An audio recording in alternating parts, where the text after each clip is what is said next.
తెలంగాణ రాష్ట్రంలో రోజు రోజుకు రాజకీయ పరిణామాలు మారుతున్నాయి. ఇటీవల పొంగులేటి శ్రీనివాస్ ఆధ్వర్యంలో కాంగ్రెస్ పార్టీలో చేరిన తెల్లం వెంకట్రావు కొద్ది రోజులకే బీఆర్ఎస్లోకి తిరిగి వచ్చారు.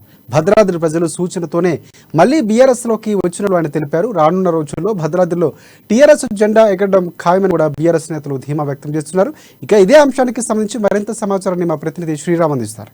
అయితే ఇప్పటికే ఇటీవల కాలంలో పొంగినేటి శ్రీనివాస్ ఆధ్వర్యంలో కాంగ్రెస్ పార్టీలో జాయిన్ అయినటువంటి నాయకులు ఎవరైతే ఉన్నారో వారు ఈరోజు బీఆర్ఎస్ పార్టీలో కేటీఆర్ ఆధ్వర్యంలో పార్టీలో జాయిన్ అవ్వడం జరిగింది. అయితే గతంలో ఉన్నటువంటి అసమ్మతి సంబంధించినటువంటి నాయకులు కావచ్చు లేదా పార్టీలో ఉన్నటువంటి కొంత ఇబ్బందుల వల్లే పార్టీ మారడం జరిగింది. అయితే రానున్న రోజుల్లో కూడా ఇటు టీఆర్ఎస్కే ప్రజలు బ్రహ్మరథం పట్టే అవకాశాలు ఉన్నాయని ధీమాను వ్యక్తం చేస్తున్న పరిస్థితులు అయితే కనిపిస్తూ ఉంది. ప్రస్తుతం మనతో మాట్లాడడానికి వెంకట్రావు ఉన్నారు. సార్ చెప్పండి, ఇటీవల కాలంలో కాంగ్రెస్ సంబంధించినటువంటి పార్టీలో జాయిన్ అయ్యారు, ఎలా స్పందిస్తారు? ఏదైనా నేను కాంగ్రెస్ పార్టీకి వెళ్ళినా ప్రజలు ఈసారి మొదటి టైం మీకు తప్పు చేశామండి, మేము టీఆర్ఎస్ ఓటు వేయకుండా కాంగ్రెస్ కేసు నెగ్గించాం, దానికి అభివృద్ధి జరగట్లేదు, ఈసారి మేము ఖచ్చితంగా టీఆర్ఎస్ పార్టీ ఓటు వేయాలని అనుకుంటున్నాం, మీరు కూడా ఈసారి తప్పు చేస్తే మీరు టీఆర్ఎస్ పార్టీలోకి వెళ్ళండి అని ప్రజలు అంటున్నారు.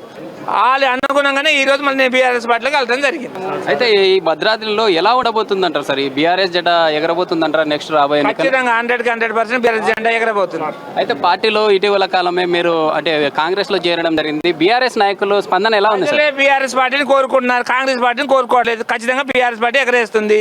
ప్రజలు బీఆర్ఎస్ పార్టీ చేస్తున్న సంక్షేమ పథకాలని కావాలని మొదటి తప్పు చేసిన డాక్టర్ మీరు ఈసారి తప్పు చేయొద్దు, మీరు తప్పు చేస్తున్నారు, ఈసారి బీఆర్ఎస్ పార్టీ కోటేస్తానంటున్నారు. ప్రజలే కోరుకుంటున్నారు.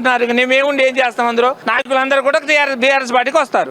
చూడొచ్చు మనతో మాట్లాడినటువంటి నాయకులు. అయితే గతంలో అసమ్మతి సంబంధించినటువంటి వ్యవహారంతోనే పార్టీ మారడం జరిగింది. అయితే ప్రజలు పెద్ద ఎత్తున బీఆర్ఎస్ పార్టీకి పెద్ద ఎత్తున మొగ్గు చూపడంతో మరీ బీఆర్ఎస్ పార్టీలో జాయిన్ అవ్వడం జరిగింది అని ధీమాను వ్యక్తం చేస్తున్నటువంటి పరిస్థితి. అయితే ఇప్పటికే ఇటీవల కాలంలో పొంగినేటి శ్రీనివాస్ ఆధ్వర్యంలో కాంగ్రెస్ పార్టీలో జాయిన్ అయినటువంటి నాయకులు ఎవరైతే ఉన్నారో వారు ఈరోజు బీఆర్ఎస్ పార్టీలో కేటీఆర్ ఆధ్వర్యంలో పార్టీలో జాయిన్ అవ్వడం జరిగింది. అయితే గతంలో ఉన్నటువంటి అసమ్మతి సంబంధించినటువంటి నాయకులు కావచ్చు లేదా పార్టీలో ఉన్నటువంటి కొంత ఇబ్బందుల వల్లే పార్టీ మారడం జరిగింది. అయితే రానున్న రోజుల్లో కూడా ఇటు టీఆర్ఎస్కే ప్రజలు బ్రహ్మరథం పట్టే అవకాశాలు ఉన్నాయని ధీమాను వ్యక్తం చేస్తున్న పరిస్థితులు అయితే కనిపిస్తూ ఉన్నాయి. వీడియో జర్నలిస్ట్ మనోజ్తో శ్రీరామ్, అమ్మా న్యూస్, తెలంగాణ భవన్.